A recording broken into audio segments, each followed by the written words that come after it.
beside me, and welcome today. Today I have Maria here with me as well, which you can't see here yet, but she'll be joining us shortly. But Maria is the executive director of the Gatehouse, and today we are going to be talking about our conference, which is going on.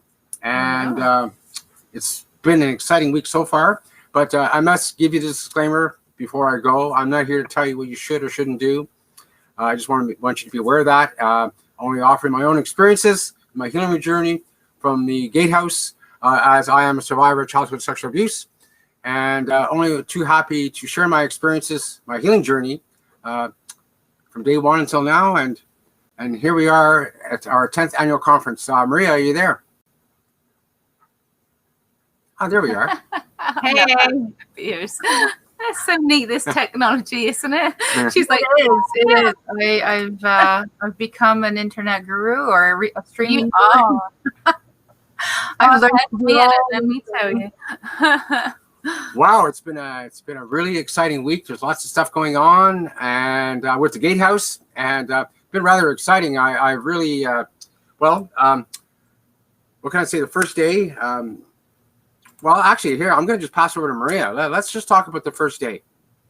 And I would love any insights in regards to, well, obviously, we were on first, but what about after? This really was what's important. And all right. I see how this works. They're like, all right, you talk.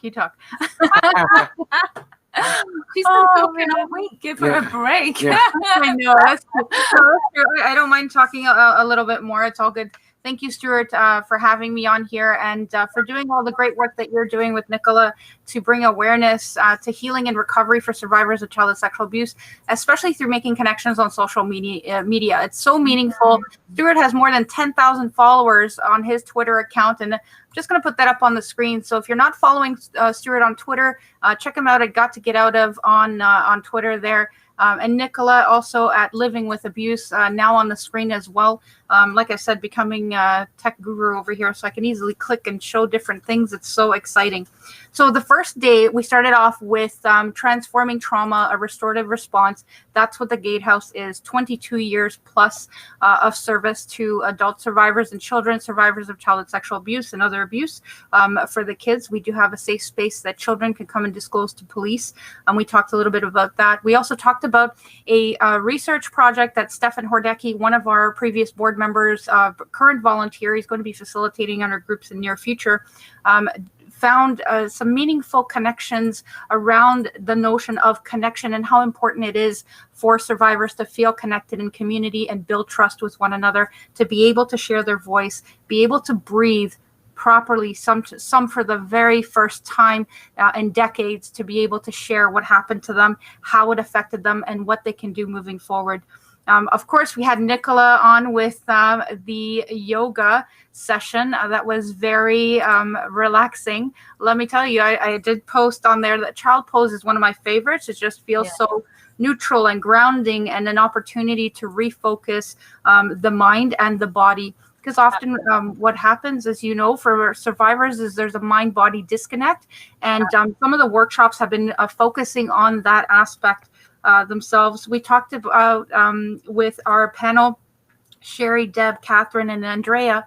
And if you missed any of these panels and you want to check them out, most of them are recorded and available on our YouTube channel. So if you went on YouTube and you type in Gatehouse you will find the Gatehouse YouTube channel. They're all there, available, free to watch, and share your thoughts and feelings with us on social media. Share the videos, because like I keep saying in these sessions, you just never know who might need them.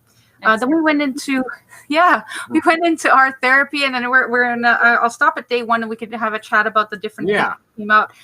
We went into art therapy with Lacey Ford, the founder or co-founder of Full Circle Art Therapy Center, along with Pearl Lee. Lacey led us through a couple of exercises, and we'll share a little bit more and a little bit about what we did. And again, that session is also available on YouTube. So maybe if you guys have some questions, we can start talking about some of the themes that surfaced. Yeah, well, actually, my big question is here now, which I think very, very important, is deem that we're in a pandemic and we've had to do things really, really different. So how hard was it for you to put this together this year, consider we're doing everything virtual versus every other year that we've done this? It's always been at one place, one day, and it's always been a great success. But this has been a success so far. But you've had some great obstacles to jump through just to get us to where we are today. So how did this come together for you, putting this together? So it's a team effort. Yes, I did coordinate and organize most of the sessions, but there were 26, count them, 26 guest speakers, more than 6 agencies represented across the GTA. We had earlier today Shamsa Iqbal representing Every Mind, which is formerly the Peel Children's Center, mental health agency that helps children and youth out in Peel region. We had Sheena's Place talking about eating disorder management, destigmatizing stigma around eating disorders, and how there's a link and a correlation, not a causation. There's a big difference. And anyone who is a researcher is like, I hope she didn't say causation. I didn't. I said correlation. There's an influence of childhood sexual abuse. It doesn't have to be sexual abuse in nature. It could be emotional neglect, could lead to an eating disorder development later on in childhood or a young adulthood or later on in life. We talked a lot about that and some of the wonderful resources. The Greater Distress Centers of Greater Toronto, Alex and Ian were here talking about suicide prevention and some indicators of suicide ideation and what to do with that. Brad Hutchinson, who is an ASSIST trainer, mindfulness expert, he came in and talked about how the ASSIST program is structured and how people can get involved and what are some of the tethers to life. So the things that people talk about that can ground them to life so that we can potentially save a life. Great tools. Yeah, for sure. For sure. So again, team effort. I want to highlight Sherry, if she's listening to this. She's our social media and marketing communications volunteer. She's instrumental in the marketing, social media, content creation, sharing, advertising. She's done a lot of work behind the scenes. So I just want to highlight her, highlight Paula and Stephanie and their contribution in getting guest speakers and getting people organized and answering questions about the conference. Our student team that has been working really, really hard behind the scenes, also doing social media content and posting. So that's Brandon, Adam, Jasmine, and I'm missing Karen there. And my mind is like, one more. Karen, thank you for being our wonderful student team this year, helping out with this conference. We couldn't have done it without you. It takes a village, that whole statement. It does take a village. Yeah, and when I looked at the schedule, though, when I said, okay, I've organized 14 different presentations and I'm in all of them, I was like, it's a little bit of the zero or nothing approach, which was not super helpful. But at the same time, it's like, it's going to be helpful. It's going to be great. And it was phenomenal. So at first I was like, wow, 14 presentations. I don't know if I could do this. You know, the first thought was catastrophe. And then it's like, no, redirect, refocus. This is phenomenal, amazing. One of the best conferences. I've been involved in 9 of them, and so has Stuart. So Stuart and I are on the same page there. 9 conferences. So this is our 10th annual. It's been a phenomenal experience thus far. I can tell you one of the big changes this year, not only from going, in person to webinars, was the fact that we have international attendance. Yeah, we've had that in the past before, but not at this level. So we've had people from Peru, from people from the Republic of Korea, people from India, and the United States joining in on the webinars, and of course from Canada and different parts of the country.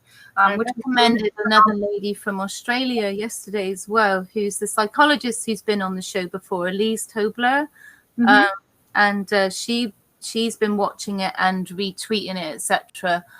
For people in her community. She's big on parental alienation, obviously, child trafficking, etc. Suicide intervention. She's also got the SEMPI? The SEMPI project, which she's actually got in the health system in Canada, in the schools, in South Africa. She's got it in several countries throughout the world, and that's another simplified approach to helping children and adults with checking in on how they are. So there's like 5 different elements of that project that she's taken throughout the world. So so well done to Elise, because excellent work. So I have asked Elise to be on the show again soon, so hopefully she'll be okay with that. So that's another lady who we're quite heavily connected with in the South Pacific, so that'd be neat too. beautiful that this kind of work really has gone international, and this is one of the benefits of working from home and being at home, and having to work remote, is learning different technologies. So we learned how to use Zoom, we learned how to use Restream, which is what we're using right now. In case somebody's interested in going, how do they do all this stuff? Well, I didn't invent it, somebody else did. But it is a paid subscription, just fair warning, you do have to pay for the service to use Restream. But and I guess at the beginning of this pandemic, I kept saying I think I work for Zoom, because it was just teaching Zoom and how to use Zoom. We use Zoom webinars for our webinars that took place earlier this weekend. All the webinars are being done through Zoom. So that's really amazing that there's somebody else on the other side of the planet doing this kind of work, and it's great to hear these stories. I love seeing all the shares that you guys have on social media, and highlighting other people in the UK. The Invisible Boy Project, I believe you did a lot of. Yeah. Yep. Danny and Rosie. Yeah. Beautiful. Yeah, and I know that Stuart spoke about them during our panel discussion, which was great. So we always like to hear those stories of hope and transformation, resiliency, because it gives people hope to move forward from their past. Their past can feel a lot lighter and not hold them back from achieving the life that they want to live, from being the best version of themselves, whatever that looks like for them, not prescribed by anybody else. So that's one of the themes of resiliency that this conference is bringing for people. And accessibility was another something that was on our mind a lot. And I want to give credit to also to Saber Desai, our board chair, and Arthur Lockhart for taking initiative on this and being the voices on these issues in terms of accessibility. We wanted to make sure that everyone had access to the information that we were sharing, so that, because again, we just never know who's out there who might need it, who might not have the funds to access a session like the one that we just did this afternoon with a registered social worker. We've had a myriad of professionals in the field of mental health and addiction speaking at our conference, and it's all free and accessible for everyone to view. I wanted to highlight the Center for Child Protection as well, because they have a huge amount of resources in terms of information on prevention around like educating children and parents around internet use and mitigating the risk of sexual offenders having access to children online, and what's the prevalence of offenders. It seems to have increased in terms of like imagery that's out there for people that is of a sexual nature, and child abuse images are seem to be increasing, was one thing that I learned yesterday. And that's something that's on my mind. So we were talking earlier before we came on here about what are some of the difficult themes that arise for us. So I don't know if Stuart, if you and Nicola want to share a little bit about any of the feelings that have coming up for you, and I'm glad to share mine as well. Yeah, that was something that come up to me, and glad you brought that up actually, because We were talking the about it. prevalence Yeah. of due to the lockdown of obviously abusers, children being at home more, and that rise in child abuse, the rise in domestic violence, for instance. And I'll be totally honest with you, domestic violence was huge for me too. So I'll be honest with you, that was it the second, not the trafficking one, but the one before that, I felt myself getting quite heavily triggered. So, With but all the I have statistics, tools to ground myself with that. So I was okay with it. However, and I'm in a good space. However, I can only imagine how difficult that would be if you're not in a very good space and you were triggered by some of those conversations, because I did find myself quite heavily triggered into some of those experiences for myself when I was listening to that particular one. And yeah, it needs to be out there. I'm not saying that it doesn't, but I did find myself in that space. So can you relate? Well, I can to a certain degree. Again, I am pretty grounded, and I guess I'm somewhat. I'm kind of. What's the word I'm trying to say? I've heard it so much, and I've followed it for so many years. I guess I'm desensitized, I guess is the term or the word I'm looking for. And I'm really good at just, I'm hear it, but I'm not hearing it. I understand, like especially the numbers. When I saw the numbers and stuff, which is not really uncommon to me because I follow this sort of stuff, and I'm always reading stuff like this. So in a sense, I just kind of blocked it out. I'm really, really good at doing that. I didn't take it on personally. Because this is really our reality, and frankly, I can't really just put it out there and ignore it. I mean, I only ignore it on a personal level, so it doesn't affect me emotionally. But the fact is, this is what's going on, and these kind of statistics are very, very heavy, and it's kind of scary because, well, you know, if you have children, then you're going to think, oh my gosh, like, wow, this is incredible. So I tend to I'm really good at just pushing it off and not taking it on personally, only because I'm desensitized towards it. And I've heard so much over the years, and don't get me wrong, it still triggers me and it still bothers me. But I won't let it go that far. But at the same time, what I'm saying, this stuff needs to be said. And if it's not said through our conference, then it might as well be said through somebody else, because really people need to know, this is not something that's, well, I won't say it's being swept under the carpet. We're putting it out here for you to listen, and rather putting this out here so you can see what's really going on here. Because in real life, well, we hear about it through news and media, different outlets, but we really don't get the whole picture, the whole story, as we did in this presentation. And as scary as it is, we as people in society need to understand this, what's going on. If it did trigger you or upset you, the people that watched it, well, I apologize, and hope that you found a way to. Why are you apologizing? I don't know. I don't know why. Your fault. I know. I don't know why I'm apologizing, but I'm thinking that this is what our reality is what I'm getting at, and I won't apologize for that. But this is our reality, and people need to see what's going on, and I don't think people understand or realize, because they're so innovated in their own lives, which is totally understandable, especially with considering what's going on these days.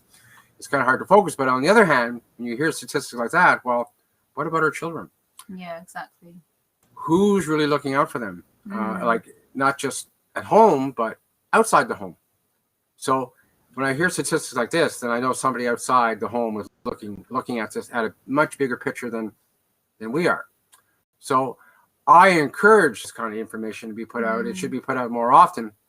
And here I'm shitting, but really it's important, because in order for change to happen, people need to know and understand. And that's what I believe, and also believe that this is how change will happen. And again, we can throw in this connection thing. This is all part of our connection. Understanding what's really going on out there.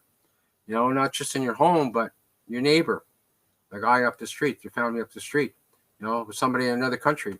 This stuff goes on, and people don't. I agree with that. And because it was in the last abuse that I incurred was literally back in 2016. So I guess I would feel more realizations from that, just simply because it only stopped in 2016. But I had to physically remove myself from that town in order for it to stop completely, because I was still being stalked, etc., and financial abuse and everything else that went with that. So I guess that's why it's more prominent in my memory. However, and again, it's the compassion towards these little children that are having to going through this stuff right now, and knowing that those numbers are increasing. And not that it makes me angry personally, but I can relate to that, because it's just like, it's so unnecessary. And the same with domestic violence. I mean, we saw another death the other day in Ottawa, wasn't it? It was Ottawa. Which was fairly recent, because due to the shutdown, maybe that caused that situation to escalate.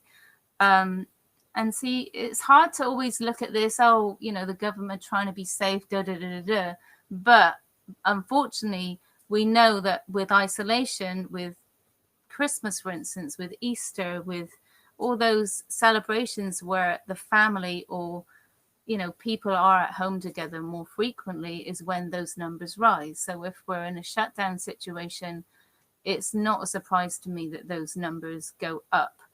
And it is a concerning trend. So, as far as I'm concerned, as soon as we're back open and back to normal life, the better for those children and better for those men and women that are incurring domestic violence, because it's not just women, it's men as well. So I wanted to highlight that. And the prevalence with the little girls, little boys, the sexual abuse, it's obviously going to be more. We know that from the work that we do. So anyway, your insights, Maria, maybe. But one more thing I want to say before we Sorry, do go on. that is that, well, going back to social media again, I'm going to give an example of someone trying to bring awareness just for this sort of thing we're talking about.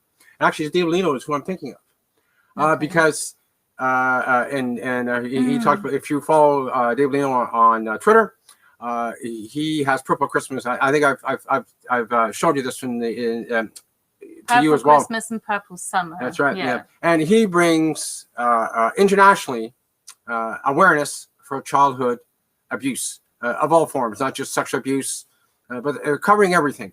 And I have much respect for this guy for doing so, because he covers all realms. And you know, I wish, you know, we could throw these statistics out there just so people can see. But you know, the only way people are going to see it is if they go to the website. Well, actually, in this case, they'd have to go to the name of that organization in Winnipeg. I'm sorry, Maria. The Canadian Center for Child Protection. So if they go to protectchildren.ca. Yes. And that was the lady that was giving out some statistics. Yes. She was talking about statistics of, you know. Yeah, that's right. And, you know, it's great we saw that. But really, in the light of things, it really should be plastered all over media. But they don't do that. Right. No, I mean, it's kind there. of hidden. It's kind of hidden, some but ways, I don't know. I'm kind of in your face about this. So when I see and talk about this, it's really, well, it's kind of burning to me in some aspects that it's not in the limelight more. Because really, when it comes straight down to it, it's pretty simple. When you think about it, well, our children are our future. You know, even at 5 years old, you know, you may not think, well, now you've done this. Well, what's going to happen to their development in the future for growing up and maturing? And what are they going to think about themselves, and in regards to their self-worth? How are they going to perceive the future for themselves? How are they going to be in relationships? You know, whether it be in a marriage or raising children themselves. What are the fears they're going to come up with? So I really like the fact that, well, here I am talking about it should be out there on social media, but at the same time, this stuff is more prevalent than it's ever been, and it's also talked about more than it's ever been. So I think for things like that we talked about at the conference, I just wish it was more out there versus you having to go into the website and look for these kind of statistics. And yes, they're posted once a year or whenever the statistics are done, but really I wish that they were more readily available so that it was in people's faces so that they could see it. And either you obviously you still have a choice whether you can read it or not read it. You know, so that is not taken away from you, you know, but if it's there, you may take the time to read it and realize, well, this is really what's going on in my community or in someone else's community. So it's not so lightly pushed under the carpet as that. So any thoughts of what we're saying here, Maria, or am I just wambling on here? As I always do? No, thank you for sharing that. There's one realization that I had early last year, and it came out of a discussion. Actually, it was late in 2019. We were at a conference, the Transformative Social Change Symposium, and we had Akila Peoples, who is CEO of an organization that does research on health and mental health in Canada. And she mentioned in her presentation that it takes 17 years for research to become reality, to become implemented. That long. And people don't realize that. I didn't know. I was in shock. I was like, why would it take so long? I know that the Center for Child Protection has a victimization survey that they have issued, that we as an organization took part in that survey. And they're connecting with survivors across Canada and the US, international, to try and find what the needs are for survivors. They're trying to build a network of professionals, survivors, organizations across the country that help so that the information is more easily accessible. They have wonderful resources for parents, identifying the indicators of child abuse or childhood sexual abuse, and what to do and how to speak to your kids. They have books on how to, like, trauma-informed language with children and parents. So definitely go to protectchildren.ca, check out their website. All the resources, most of them are free. I shouldn't say all, most of them are free on there. They're downloadable PDFs, easy to read and share. And I know I've shared the one, like a parenting guide for parents, even parenting coping skills on there as well. Really informative. Yeah. Sorry, could I also plug another organisation in the UK, which is the Survivors Trust, which was part of the football boys that came out quite a number of years ago now. Steve Walters being one of those people. I would like to plug them as an organisation because they've done a ton of work now with adult survivors of the football organisations, encouraging in those boys to come out that were abused as kids, and also working with children now that help people to voice what went on in those times. So we're connected with quite a few of the football survivors, one being David Leno, Steve Walters. There's another guy, which I can see his face, but I can't think of his name right now. It will come to me. Yeah. But the work that they've done, honestly, absolutely incredible in what they've done to highlight this issue, and having gone through the court systems themselves, which can be brutal, as we all know. So kudos to them, because honestly, great work. So I just wanted to just say that too. Anyway, over to you. I think that's beautiful, Nicola. Thank you for sharing that. Again, it's awesome to highlight all the wonderful work that international victim serving agencies are doing, because again, we're not doing this alone. The Gatehouse has been doing this for 22 years. Child Protect has been around since 1985. So there's been a lot of movement to help survivors across the country, albeit it feels slow. And like I said, that other stat about research taking a while to become fruition, to become programs, to become strategies, national strategies to helping survivors. We're doing what we can. There are resources in your local community. I don't want to come at it from this fatalist, like there's nothing we can do. No, I want to come at it from this place of positivity and hope, because that is the purpose of the conference. It's all about transforming trauma.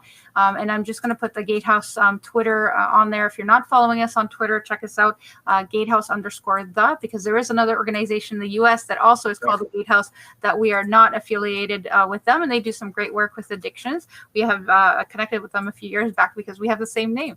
So it was interesting to see that. Again, lots of organizations out there across the country, internationally, doing great work. I had a couple of weeks back, the founder of Sotha Waka, the Society to Heighten Awareness About Abuse Against Women and Children, Ronke Ikoro in Nigeria. Her organization is doing tremendous work on the ground with children, youth, and women survivors of abuse, including getting them some legal advice and getting them away from abusers, and helping them with counseling and housing and all those really important needs that need to be met for survivors.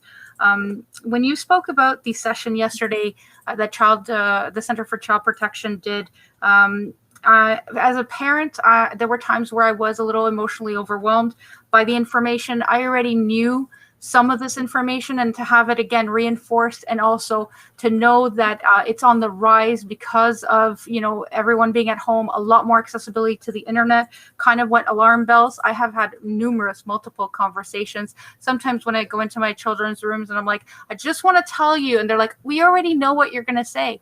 We already know that, there are weirdos out there on the internet.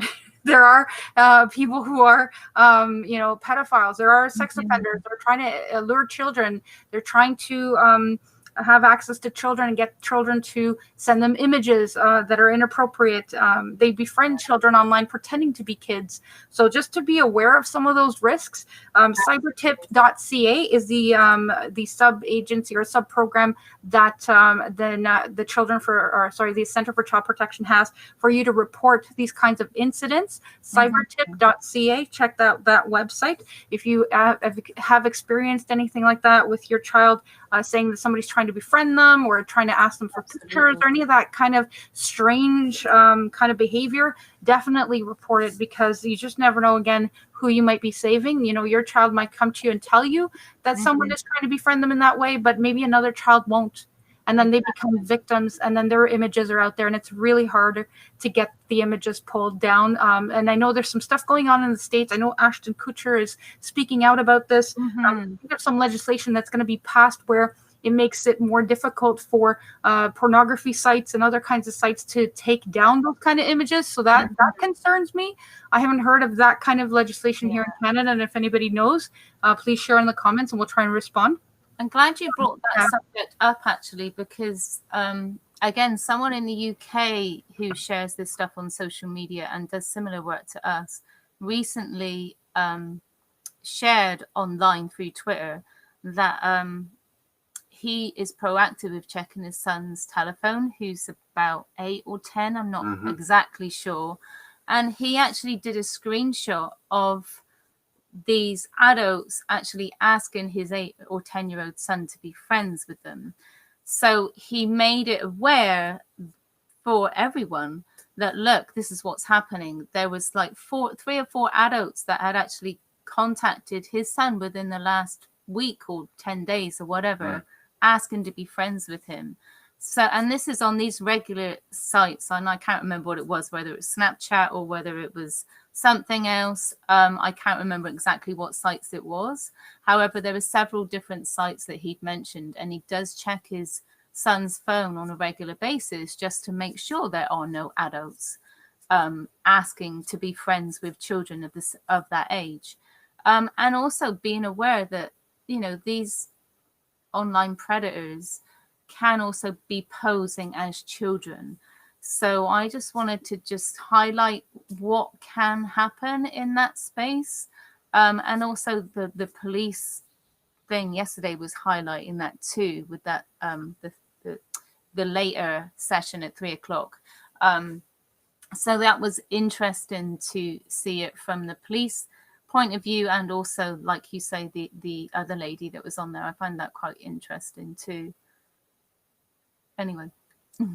For sure. Thanks for sharing, Nicola. Yeah, that was Constable Abdallah from the Royal Canadian Mounted Police, and Cynthia Bland, the founder and CEO of Voice Found out in Ottawa, and her agency helps victims of human trafficking from a comprehensive, multidimensional strategy, from seeking housing to legal support to food resources to counseling, therapy, and financial support as well. So there's really great, like I said, programs happening across the country and really good collaborative partnerships between police and agencies working on the ground to help people who have been trafficked. One of the strategies that Cynthia highlighted in her presentation yesterday was this boyfriend or Romeo and Juliet kind of situation where men and or women lure the victims by pretending and engaging, or not pretending, but actually initiating a relationship of a romantic nature with them, and then subsequently trafficking that person to other people. And the other notion that came out of that one for me was the movement aspect of that, and how victims are often moved to keep, the authorities at bay, really. So there's really good collaboration between RCMP and other agencies on the ground. We mentioned the Ottawa Human Trafficking Police unit in that presentation, and that one is available on our social media channels. And if you haven't gotten a chance to go check out voicefound.ca is their website for their resources and programming out in Ottawa. I know they're doing some programs. We're going to be talking to Lucy tomorrow, who's the coordinator of Strength Found, and it's a new program that they started. And part of the session tomorrow will be delivered in French. So look forward to that presentation. If people speak French, join in. Mine's a little rusty, I got to admit. So I will be part of the session, but I will be speaking in English only. And if anybody needs Portuguese translation, I can do that. I can do that. The French is a little rusty, got to admit that. I will not pretend to know a lot of French. I know some. So Lucy's going to be talking about Strength Found, which is a new program. We collaborated on training aspects of this program. It is modeled after the Gatehouse program for survivors, and they're adding some of their own components into it, essentially talking about boundaries, trust building, the inner child. A lot of the components that are in our program will be integrated into their program, and they're making it their own because it can also be adapted for survivors of human trafficking. So really excited about that. I know the program started in September. I'm really excited to hear what she has to say about the strengths of the program and what the successes have been thus far. And tomorrow, again, it's all about closing the sessions with gratitude, peace, and meditation. So we have Nicola back at 2:00 doing some more yoga with us so we can all feel relaxed. And then there's a meditation session just before that at 1:00 with Brad Hutchinson. Stepintothecreative.com is his website. And he is the previous executive director of the Gatehouse. He's also a motivational speaker, survivor of cancer, and he is a really wonderful overall human being. I love spending time with Brad. We did our 4-week midday mindfulness session, so if you haven't seen those yet, go check those out on our YouTube channel. And our YouTube name is actually the same as what's appearing on your screen, minus the underscore part. So just Gatehouse. If you type that in on YouTube, you'll find us there. Yeah. Yeah, Thank and you. thank you for saying that. And I'm really happy about this organization in Ottawa. And it's funny, we were talking about that earlier a while back. And if our conference had taken place, we would have been in Ottawa this year to see that, but that didn't happen. But kudos for them for doing this and starting this program. First, I want to point out too, I do originate from Ottawa to begin with, and back in my day when I was there, they didn't have anything like this. So it's really good to see that, and I'm looking forward to see them grow. And from my experience, and I can't really say because I don't know, but I imagine there's a lot of people need help there, and I'm looking forward to see that go into fruition. And it's the right time to do this, and I'm really excited for them. So I'm really looking forward to hearing their presentation tomorrow as well. I'm going to go off now and back a little bit. We were talking about art therapy. Any insights on the art therapy? I mean, I myself have taken 2 of the programs of the art therapy, and it helped me out immensely. I'm no artist, to say the least, in any aspect, but that's not what it's about. It's about looking, deep inside, and if it means doing it through a crayon or through a paintbrush to find those thoughts and feelings, then to me, that helped me. So to me, I would encourage that to anybody who's trying to. It also involves journaling as well. Yeah, right? journaling so too. that would involve some more CBT or cognitive behavioral therapy type work as well. Yes. So it was very, very helpful for me. Is what I'm getting at, and from other people that I've talked to that have taken this program, or actually they have a couple. It was very, very helpful for them as well, for the insight that I've heard, the responses that I've gotten back from them as well. So all I know is when I promote it, I always say, well, it helped me with my deep-seated anger and guilt, which I knew was always there. I mean, I still struggle with that, but nothing like it was. I know that the first time I went to the art therapy program, it just changed things for me quite a bit, because I just couldn't say it, and journaling and painting as I was doing helped me bring it out to whatever degree that it did. I can relate because I am an art therapy life coach, so I can totally relate to the art, and I have used that myself as part of my healing too. So it definitely helps. Journaling, the whole shebang. It's just a really good way of processing, and I love it. I absolutely love it. So any thoughts on that, Maria? For sure, Stuart. And I've also added my own Twitter handle on there if anybody wants to connect on Twitter. It's Barcel Mar on mine. In terms of art therapy, so that when Lacey started the program 4 years ago, 4+ years now, it's been quite an awesome journey together as 2 organizations collaborating to bring, again, accessible healing for survivors. Different modalities work for different people. And one of the things that we heard in the session earlier today was that not one person has the same response to trauma. So keep that in mind. Not the way that you react, the way that Nicola reacts, the way that I react are going to be completely different, even though we might be exposed to the exact same situation. Same thing for therapy and therapeutic intervention. Some people need a coach, some people need a therapist, some people need group, and vice versa, or a collection of those interventions to help you move forward. Whatever works for you works for you. So let's maybe even focus a little bit on that thought in itself. And you are worthy of seeking support, and there's so many resources out there available for people. Art therapy for me, when Lacey started doing the art, this statement came to mind. The art therapy gives people the vocabulary that they may not yet found to express their trauma and how it impacted them. So it gives people vocabulary. It was an interesting thought when this came to me, because I actually said it at one of their fundraisers, Art for Heart, that Full Circle hosts. It gives people the words to express themselves, especially if they haven't had any support in a therapeutic nature. Maybe they haven't told their story, they haven't done journaling or any of those things. So the art helps to access parts of the unconscious mind that brings the story forward as well for people. So if you don't have to be an artist to take part in art therapy. It's not even about the art. It's about the process of expressing yourself with different materials and different mediums. And I know Lacey does a phenomenal job at this session. We did one, it's kind of abstract when you think about it, our breath, right? We all breathe as human beings, but we took our breath. She had us actually take either pencil, pen, crayon, doesn't really matter, some paper, and draw what our breath feels and looks like, and note as it's going up or going down. Are we shallow breathers? Are we deeply breathing?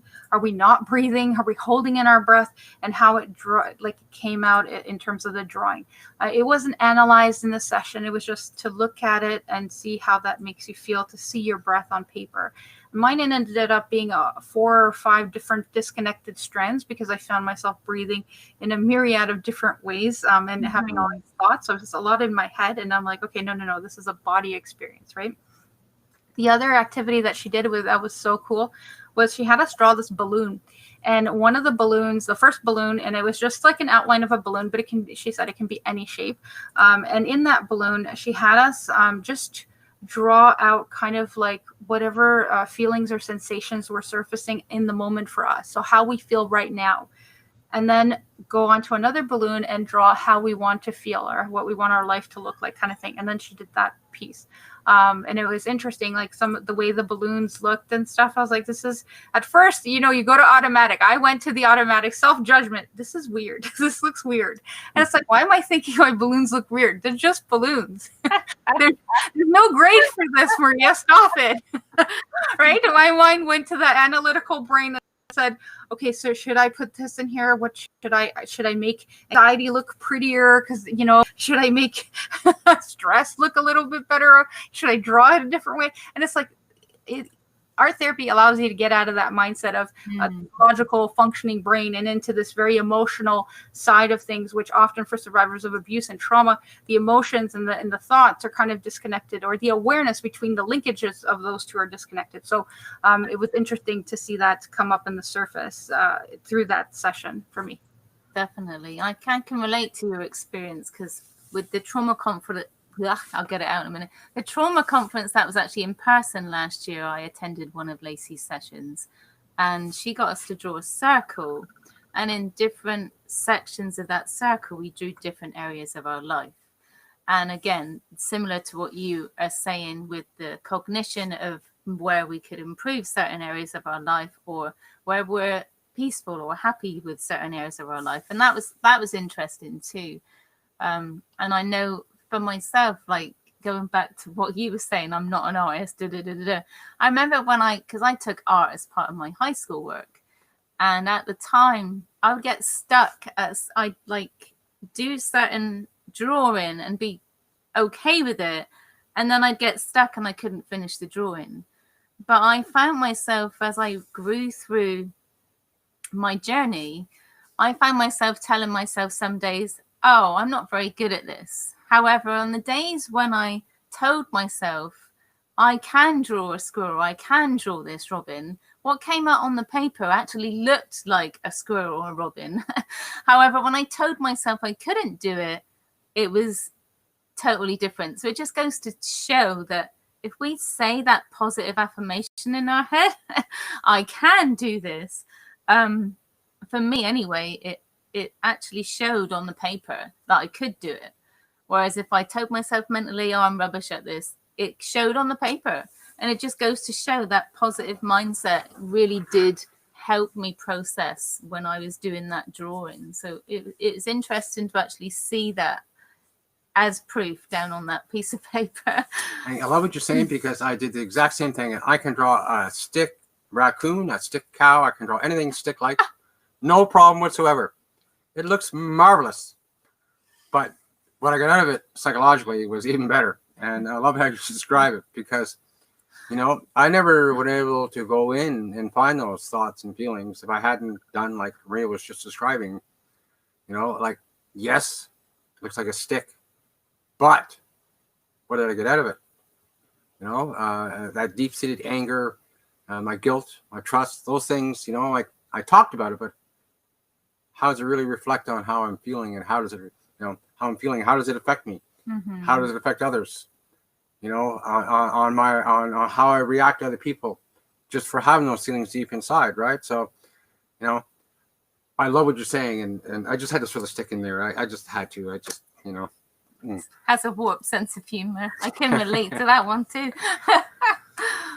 We all start somewhere, Stuart, in terms of like drawing and painting and things of the sort, right? Like none of us is born knowing. So it's all Exactly. good. Leonardo da Vinci, I tell you, Don't anymore, Stuart. Like, I could draw a stick like you never would have seen. I tell you, but never. And that's the thing too, right? It's like, I mean, when you like look at yourself and I look at you and like, you know, you're a pretty good runner and you're good at baseball, you didn't get there by being good at it to start, did you?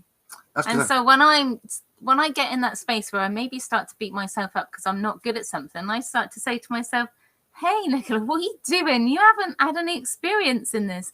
So it's going to take time for me to get better at this thing, right? So, and I allow myself the patience and the compassion that, hey, I'm not going to be good at this right away because I have hardly any experience in it. So I'm going to get rid of that. I should be better at this, or whatever comes up for me, because what difference does it make? As long as you're having fun, hey, and I'm glad not hurting anyone, what difference does it make? I'm really glad you said that, because there was no shit in that. I looked at it just and as I described. It was all about what I had up here, not about what I had in my fingertips. It was, well, obviously other than journaling, but it was about what I got out up here. And yes, folks, if you're going to try this, I would really recommend you go in with that open mind. You know, you can draw a perfect stick man just like I can, but it's not about the stick man. It's about what's up here and in here. And it was a great help for me. And I've heard just some other people with the same struggle. And as Maria just talked about it here a moment ago, you know, sometimes we can't put words to what we're actually thinking and feeling. So if it means drawing like I'm talking about, then I say all the power to you. And that's just another form of, you know, of your journey or your healing journey. It's not about Picasso or any of the others. It's just about finding what you're thinking and feeling. I know we're getting on here with time, and it's amazing how this time has gone by, but I would like to talk a little bit more. Thank you, Maria. More now about the presentation with Brad and the suicide awareness. I know we had a lot of people watching that, and suicide prevention is a big thing, and I would love to hear your thoughts on how that went and anything else.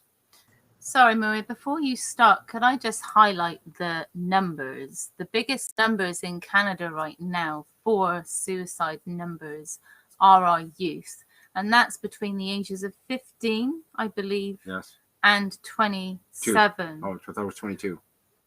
I think it's 27. Okay. However, I just wanted to highlight that those numbers are huge. So I know for me, it's a work in progress. I would like to eventually work something out and have the time to develop a program where we actually go into the middle schools, the high schools, the colleges, where we could maybe help with the mental health and suicide prevention in that particular area. Because that's something that's pretty close to my heart, especially knowing that that's where the highest prevailing numbers are. So anyway, over to you. Sorry. I don't have all the answers to that. I don't have all the answers. Okay, so let's talk about the first stat that you talked about. So there's an increase in suicidality and suicide risk for youth right now. And why do you think that is? We're all at home. there's less socialization going on. We are social creatures. Children, especially teenagers, are in this developmental phase of wanting to be accepted by their peers. They're starting to distance from the parent relationship, and their peer structure becomes more important in their brains and in their minds and in their development. So now that's being taken away because we're in the middle of a pandemic. So I'm not surprised that these numbers are going up. In terms of suicide ideation and suicidality for youth, and also others who are survivors of trauma, people who have other pre-existing mental health conditions. There are so many contributing factors to suicidality or thoughts of suicide. We talked about yesterday about poverty being one, abuse being another, income levels. So there's so many, there's not one, linear process of, okay, you have this, this, and this, you're going to eventually hurt yourself kind of thing. Self-harm seems to also be on the rise. And one of the things to watch out for with kids is a lot of like isolating behavior. So they don't want to talk to you. But again, it could be the teenage brain functioning, right? So it's always good as a parent to have conversations with your kids and have other caregivers also, interact with your kids. Like I'm very fortunate to have my sister Paula, we live together, right? So we co-parent the kids together, and they're both teenagers. So having conversations and saying hello and saying, hey, would you like a hug? Just to check in with them has been helpful for our situation here in my own personal home. But looking at that, and there's some really great resources on suicide prevention through the Canadian Centre for Mental Health and Addiction, so CAMH. Check out their website, should be camh.ca, camh.ca. And then the Canadian Mental Health Association of Ontario and across Canada also has some really good downloadable content. Child Protection, the Centre for Child Protection has some really great content again, protectchildren.ca. So check out those resources. They'll have more information than what I'm giving out here. Watch the video with Alex and Ian, because they do talk a lot in depth about those risks, factors, and indicators. One of the things that Brad said yesterday that really stuck out to me was listening to the story and letting that story come up for the person. Absolutely. I think that's one of the things that maybe a lot of practitioners out there might be rushing, maybe because of their own discomfort, for a myriad of other reasons. But the story is fundamental, and it's part of our program to listen to the survivor story and empathize, not understand, but empathize and know that they are in a safe place to share their story. So it can be really difficult for a parent to sit there and listen to their teenager telling them, Mom, yesterday I cut myself. Yesterday I drank. And I want to hurt myself. I want to die. Like, these are not stories or things that you want to hear from your kids. And at the same time, that child telling you those things are indicators to get them some support, get them some help, and validate them. And instead of saying, let's not talk about this, to say, thank you for telling me. Yeah. You don't have to judge it. Yeah, I really tend to agree with you. I've had a lot of experience in this as well over the years, and and a lot of people who think they can intervene and have the right language don't always have the right language. Yeah. And I'm lucky. I've had a lot of good trainers, and I and I'm very empathetic myself. And I'm not trying to I don't know. I'm not trying to twist it in any way, but the idea of listening is a really, really hard skill for a lot of people. And what really makes it hard too, and I'm going to reflect on what Maria just said, was that if it's a family member, it really, really makes it hard, because that makes it really, really personal. And sometimes you can't always be objective. Right away, you're going to say, well, you shouldn't think that way. I mean, you're my kid, for heaven's sakes, right?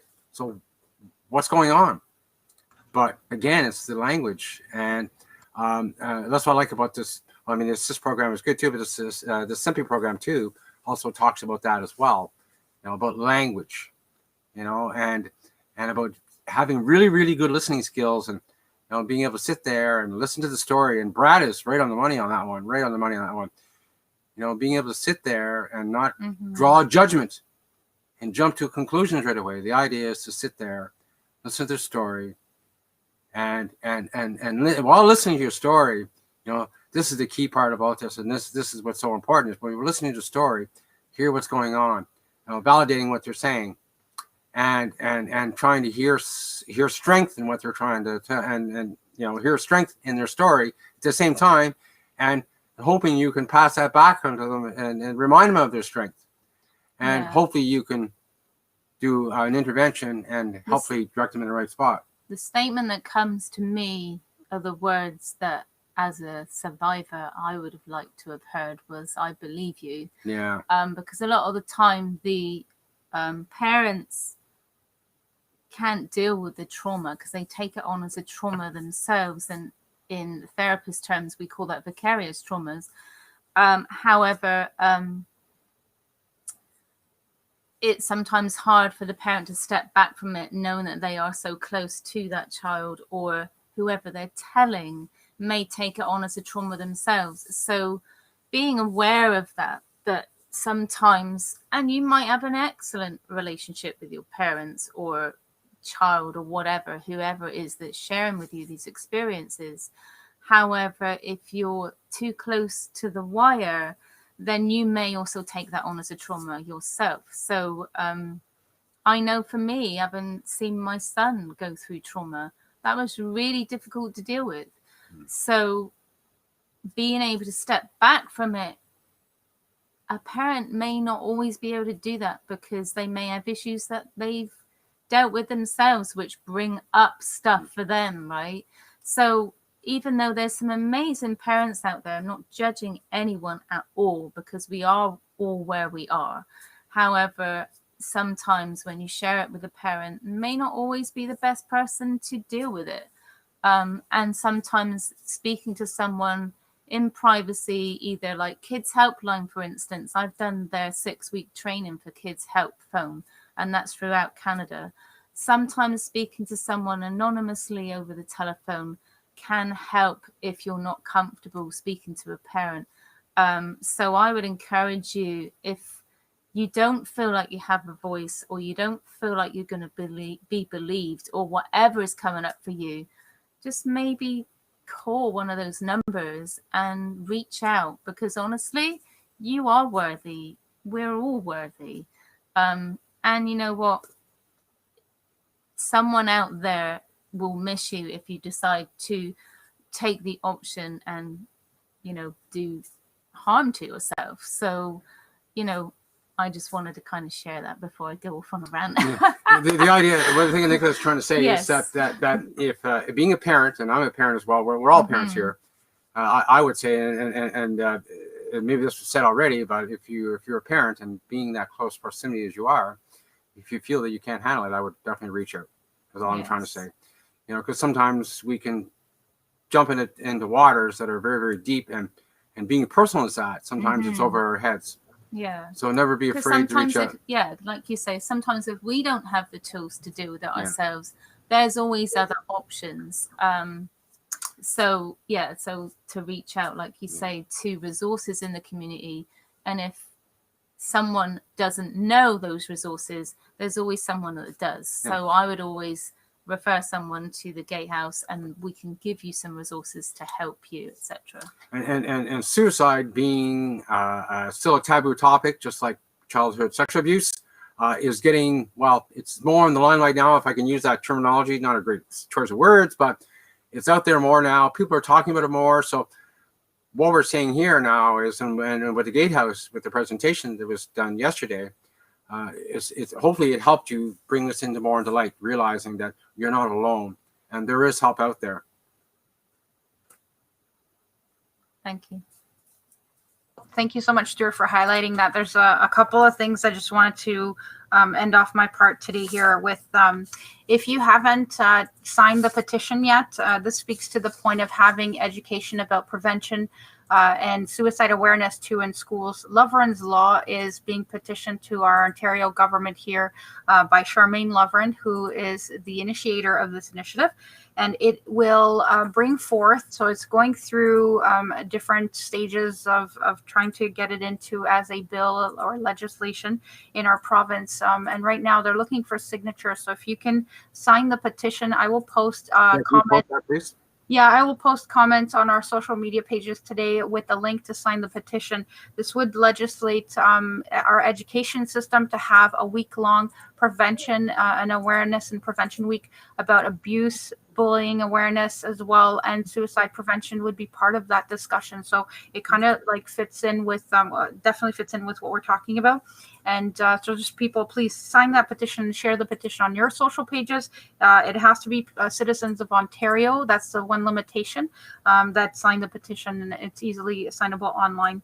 I know Charmaine got another 200 signatures the other day, so there is movement. Yeah, there is movement, and we definitely need support with that. So all you do is sign a petition and get your MP to raise awareness about this and the prevalence of childhood abuse and what's going on, so that we can get more services to children that need them and more services to families that need the support in the aftermath of abuse, because it's not just taking the child out of that family. That's one aspect of it. And also, how do we help those families so that they're not repeating the behavior? We have to interrupt these cycles of behavior, or else, we're just, it's not productive it's a retributive way of being, and we want to be a restorative way of being, to get help for everyone and holding offenders accountable as well. Charmaine was on the survivors panel, which was on the other day, and you will find other survivors on there as well, where they're sharing their stories. And I would Daniela was on there too. Daniela was on there as well. There was some other people on there from that gatehouse as well.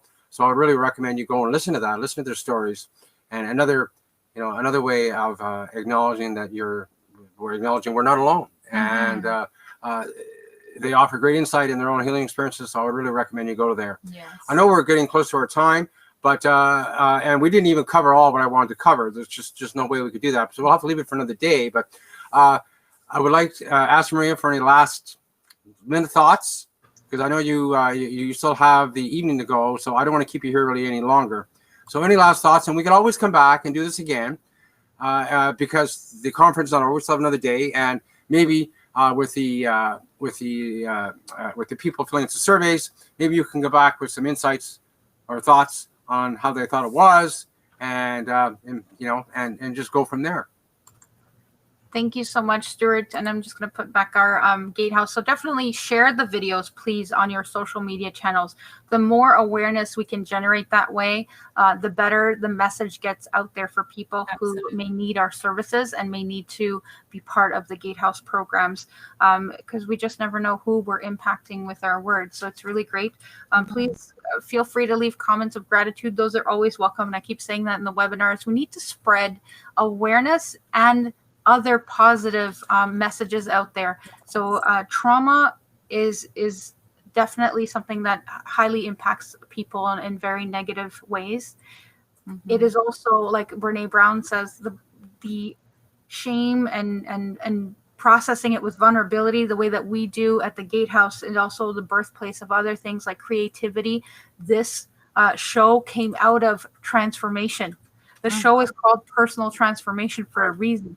Stuart found his voice and wants to give back now to other survivors out there. Nicola found her voice. I found my voice. And we're giving back to other people out there to try and help others with our words, our story, our example. And we're not the only example. There are millions of us out there. You are not alone, and you are worthy. If you're watching this, please share the video on your social media feeds. I wanted to thank the Department of Justice. We couldn't have put this event on the way that we did this year, with all the technology in the background and all the guest speakers that we did, without the support of the Department of Justice Canada. The grant, we were awarded a grant as a sponsor of this event, so the Victims Fund, and you can find out more information at justice.gc.ca. And this is National Victims and Survivors of Crime Week, actually. So November 22nd to the 28th is this whole week. There are many agencies across Canada hosting events. I wouldn't say as extensive as ours, 14 sessions in 1 week. I think, like I said, we overachieved, but it was really great. Awesome. I always got to plug the Gatehouse in there because we're awesome. And all the volunteers, I want to thank each and every single volunteer that helps us continue the work online. We do use Zoom meetings. If you are a survivor over the age of 18, non-sexual offending behaviors, check out thegatehouse.org. There's lots of great information there. Contact Stephanie at thegatehouse.org to schedule an intake. I wanted to thank our community partners, so the agencies that were represented at the conference, Sheena's Place, that gave the wonderful presentation on eating disorder management. Voice Found in Ottawa, our partner agency. They help victims of human trafficking and work closely with the Ottawa Police Human Trafficking Unit. Canadian Center for Child Protection, again, they offer a myriad of resources for parents and caregivers on preventing child exploitation online. The Royal Canadian Mounted Police, who did the presentation on some of the indicators and risk factors for human trafficking. The Distress Center of Greater Toronto that did the presentation on suicide indicators and prevention.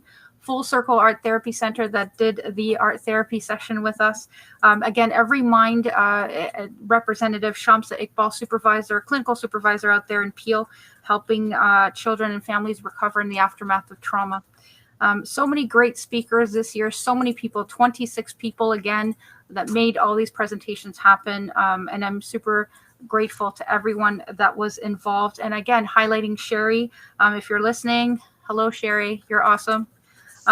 She loves thank yous. Thank you, Sherry. Like, stop thanking me already. No, I will continue to thank you. Now I've publicly thanked you on social media. I love Sherry. Also, we had one comment that I just wanted to touch on real quick, because I know the person who commented on our Facebook, and they mentioned kids under 16 should not have cell phones with access to social media. Way too invasive. I agree with that comment. However, it's very difficult in this day and age to keep kids off the internet. And, most parents work a lot of hours, pre-COVID. Young teens, 12-year-olds are, walking home already with their siblings alone, and being at home alone and stuff. Having a cell phone just gives parents that extra layer of feeling safe, like the kids have a phone, I can quickly call them, and vice versa, right? So it's not feasible to keep the kids off the phones before the age of 16. I'd say that's nearly impossible. And if any parent has done that, feel free to share the strategies that kept kids off of cell phones. I would love to know, because mine have had one since they were about 10 years old each. Just again, that walking home and me connecting with them after school kind of thing. So that's my experience. And like I said, it's really hard to keep them off. But there are protocols, there are strategies, there are communication that you can have with your child to give them an extra level of knowledge. And that knowledge is power was mentioned in one of our workshops today. Give them that extra level of knowledge so that they can recognize when there's someone that's saying something like, oh, would you like to share this kind of photo, or come online, but don't tell your parents, or things of the sort that feel a little bit strange and weird. Definitely are weird. Talk to your parents, talk to someone that you trust, a teacher, a police officer, whoever it is in your trust network. And I want to thank Stuart and Nicola for putting this on today. It was really great. I am done with online meetings until later on when we have our facilitator debrief. And tomorrow we will be back at 11 a.m. again with Lucy Bruno, program coordinator or program manager, I should say, at Voice Found of the Strength Found programs. I'm looking forward to seeing Lucy tomorrow at 11. And in French and in English, both languages, both official languages in Canada. Yep. Maria, I can't thank you enough. Again, more thank yous all around, right? Thank you. I can't thank you enough. And the Gatehouse for putting this on this week. Fantastic. Great information to help a lot of people. And the great thing about it is we've got connection. Absolutely. We have enormous sense of connection, global connection. And the only way we're going to change things, folks, is to talk about it to the level that we are. So thank you, Maria. Thank you, Gatehouse. Thank you, Nicola. Thank you.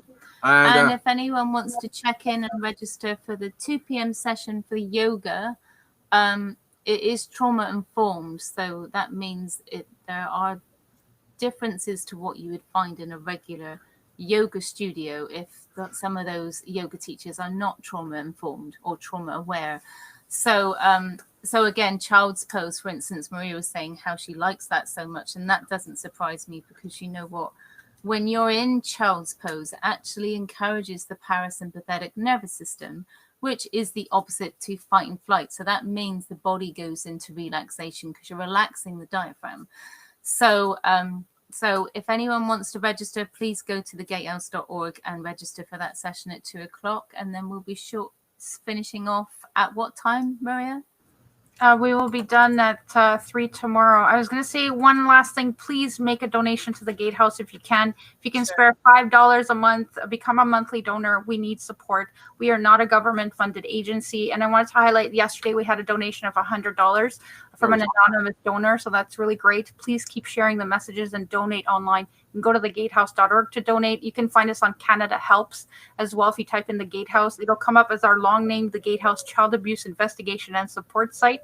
But that is us on there, where there's only 2 charities with the name Gatehouse. One is a Montessori school and the other one is us.